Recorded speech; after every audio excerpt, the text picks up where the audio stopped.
బండి భగీరథ్ వ్యవహారంపై CM Revanth Reddy serious అయ్యారు. కేసు నమోదయ్యాక దర్యాప్తు ఎందుకు చేయడం లేదని ఆగ్రహం వ్యక్తం చేశారు. 8న ఫిర్యాదు వస్తే ఎందుకు జాప్యం చేశారని ఫైర్ అయ్యారు. కేసు వివరాలను డీజీపీ సివి ఆనంద్ సీఎంకు వివరించారు. విచారణకు స్పెషల్ టీం ఏర్పాటు చేయాలని సీఎం ఆదేశించారు.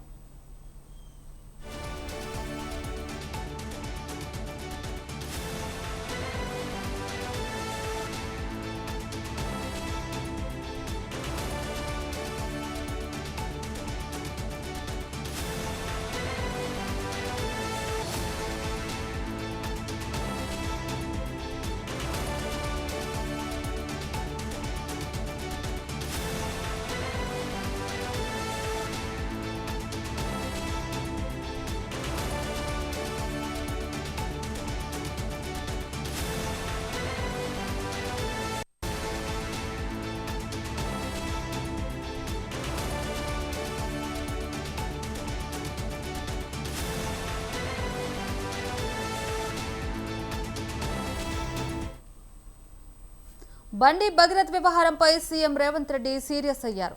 కేసు నమోదయ్యాక దర్యాప్తు ఎందుకు చేయడం లేదని ఆగ్రహం వ్యక్తం చేశారు.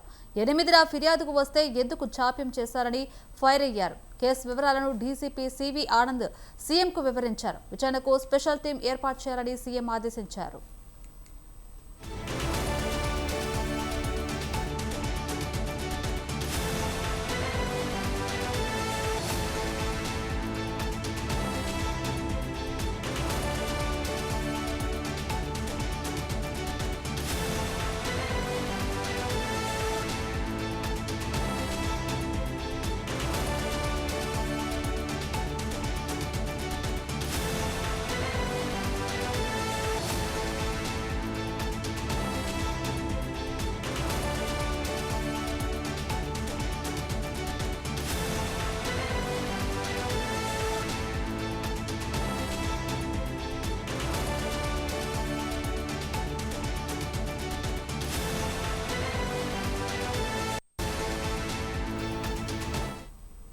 బండి భగీరథ్ వ్యవహారంపై సీఎం రేవంత్ రెడ్డి సీరియస్ అయ్యారు. కేసు నమోదయ్యాక దర్యాప్తు ఎందుకు చేయడం లేదని ఆగ్రహం వ్యక్తం చేశారు. 8న ఫిర్యాదు వస్తే ఎందుకు జాప్యం చేశారని ఫైర్ అయ్యారు. కేసు వివరాలను డీజీపీ సివి ఆనంద్ సీఎంకు వివరించారు. విచారణకు స్పెషల్ టీం ఏర్పాటు చేయాలని సీఎం ఆదేశించినట్టుగా తెలుస్తుంది.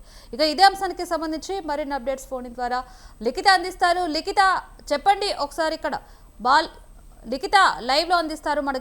లైవ్ లో మనతో పాటు కూడా లైవ్ లో ఉన్నారు. మనంత సమాచారం అందించడానికి రెడీగా ఉన్నారు. బాలిక స్టేట్మెంట్ రికార్డ్ చేసిన పోలీసులు కూడా అక్కడ ఈ విచారణకు తగ్గట్టు వెనకాల అసలు ఏం జరుగుతుంది అనే ఆరోపణల నేపథ్యంలో కూడా బండి సంజయ్ కొడుకు గురించి అక్కడ ఉన్న పూర్తి సమాచారం ఏంటి Likhitha? Right, thank you Lavanya. ఇప్పటికే బండి భగీరథ్కు సంబంధించి 8వ తేదీనైతే బషీర్బాగ్ అంటే పేట్ బషీర్బాగ్ పోలీస్ స్టేషన్లోనైతే పోక్సో కేసు నమోదవ్వడం జరిగింది. అయితే అర్ధరాత్రి సమయంలో నమోదైన ఈ కేసుకు సంబంధించి కూడా పోలీసులు అసలు ఎలాంటి వివరాలు బయటికి రాకపోవడం కావచ్చు. ఇక్కడ కేసు నమోదైన తర్వాత కరీంనగర్లోని 2 టౌన్ పోలీస్ స్టేషన్లో బండి భగీరథ్ రివర్సులో ఆ బాలిక పైన తనను హనీ ట్రాప్ చేశారంటూ కూడా కేసు నమోదు చేయడం జరిగింది. అది ఎఫ్ఐఆర్ కూడా ఫైల్ అవ్వడం, అంతేకాకుండా వారిపైన చర్యలు తీసుకునే ప్రయత్నం అయితే అధికారులు చేసినట్లుగా తెలుస్తుంది. కానీ వారికంటే ముందు పోక్సో కేసు ఇక్కడ పెట్టినప్పటికి కూడా ఏ మాత్రం చెల్లించకుండా, అంతేకాకుండా ఇక్కడ పిఎం పర్యటన నేపథ్యంలోనైతే అధికారులంతా కూడా కొంతవరకు వర్క్లో బిజీగా ఉన్నారంటూ చెప్పుకొచ్చే ప్రయత్నం కూడా చేసిండ్రు. కాకపోతే ఇక్కడ సీఎం ఈ విషయాలు పూర్తి స్థాయిలో ఈ కేసుకు సంబంధించిన వివరాలన్నిటినీ కూడా తెలుసుకొని అనంతరం డీజీపీకి కూడా ఈ కేసును వెంటనే సాల్వ్ చేసే దిశగానైతే కొత్త ఒక కమిటీని ఏర్పాటు చేయాలి, దీన్ని కొంత ప్రత్యేకంగా కూడా చూడాలంటూ కూడా చెప్పినట్లుగానైతే వివరాలు బయటికి వస్తున్నాయి. అంతేకాకుండా ఇటు తెలంగాణ రాష్ట్ర వ్యాప్తంగా కూడా చూసుకున్నట్లయితే ఈ కేసు అనేది కొంత సంచలనం సృష్టించిందనే చెప్పుకోవచ్చు. ఎందుకంటే గతంలో కూడా ఇలాంటి కేసులకు సంబంధించి ఎంతోమంది బడా బాబులకు కూడా ఈ కేసులో ఇటు బెయిల్ దొరకకుండా ఇబ్బంది పడ్డ రోజులు కూడా ఉన్నాయి. రీసెంట్గా చూసుకున్నట్లయితే సినీ ఇండస్ట్రీలో కూడా ఇలాంటి కేసే దుమారం రేపింది. ఆ సమయంలో కూడా ఇటు జానీ మాస్టర్ పోక్సో కేసులో ఇన్వాల్వ్ అయిన తర్వాత అందులో ఆయనను గోవాలో 24 గంటల లోపే ఆయనను అరెస్ట్ చేసి మీడియా ముందుకు తీసుకురావడం కావచ్చు, అలాగే ఆయనను అదుపులోకి తీసుకున్న ఈ యొక్క పోలీస్ అధికారులు ఎందుకోసమని బండి భగీరథ్ విషయంలో ముందుగా అసలు చర్యలు తీసుకోకపోవడం కావచ్చు. ఇప్పటికీ 48 గంటలు పూర్తవుతున్నప్పటికీ కూడా ఇప్పటి వరకు బండి భగీరథి యొక్క ఆచూకీ తెలియలేదు. అంతేకాకుండా నిన్న ఇటు ఈ విషయం పైన బండి సంజయ్ కూడా స్పందిస్తూ అసలు ఒకవేళ పోక్సో కేసు అనేది నమోదయ్యి ఉంటే ఆ యొక్క యువతిని తీసుకువచ్చి కమిటీ ముందు కూర్చోబెట్టి ఆమెను ప్రశ్నలు అడగాల్సి ఉంటుంది, ఈ యొక్క కేసుకు సంబంధించిన వివరాలు తీసుకోవాల్సి ఉంటుంది అంటూ కొంత అమ్మాయిదే తప్పు అన్నట్లుగా ఆయన మాట్లాడిన స్థితి అయితే కనిపిస్తుంది. దీంతో ఈ వ్యవహారం మరింత ముదిరిందని చెప్పుకోవచ్చు.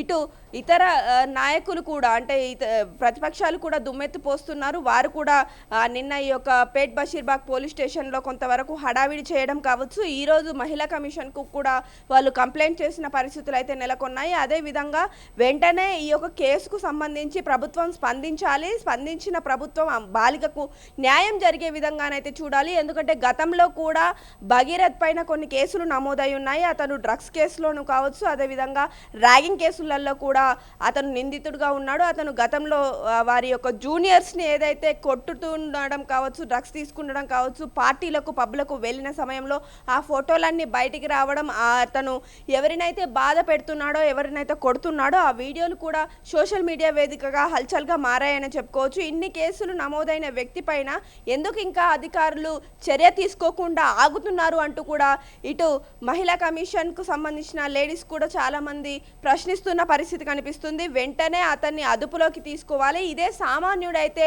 24 గంటల లోపే అతన్ని అరెస్టు చేయడం కావచ్చు, మిగతా ఫార్మాలిటీస్ అన్నీ పూర్తి చేస్తారు. కానీ భగీరథ్ విషయానికి వచ్చేసరికి 28 గంటలు పూర్తయినా కూడా ఇంకా అతన్ని ఎందుకు అరెస్టు చేయట్లేదు? అసలు సామాన్య వ్యక్తి అయితే మీరు దొరకట్లేదు, అతను అబ్స్కాన్లో ఉన్నాడు అంటే నమ్ముతాం, కానీ ఒక కేంద్ర మంత్రి యొక్క కొడుకు అబ్స్కాన్లో ఉన్నాడు అంటే ఎలా నమ్ముతాము అంటూ కూడా ప్రశ్నిస్తున్న పరిస్థితి కనిపిస్తుంది. ఇక భగీరథ్ విషయానికి వచ్చేసరికి అతను ఎక్కడున్నాడు, అతని ఫోన్ సిగ్నల్స్ కూడా దొరకట్లేదు అంటూ కూడా అధికారులు చెప్తున్న మాటలన్నింటినీ కూడా ఇప్పటికే తెలుసుకోవడం కావచ్చు. వెంటనే అతను ఎక్కడున్నా అదుపులోకి తీసుకోవాలంటూ కూడా సీఎం కూడా ఈ విషయం పైన కొంతవరకు ఫైర్ అయినట్లు తెలుస్తుంది. Right, thank you Likhita.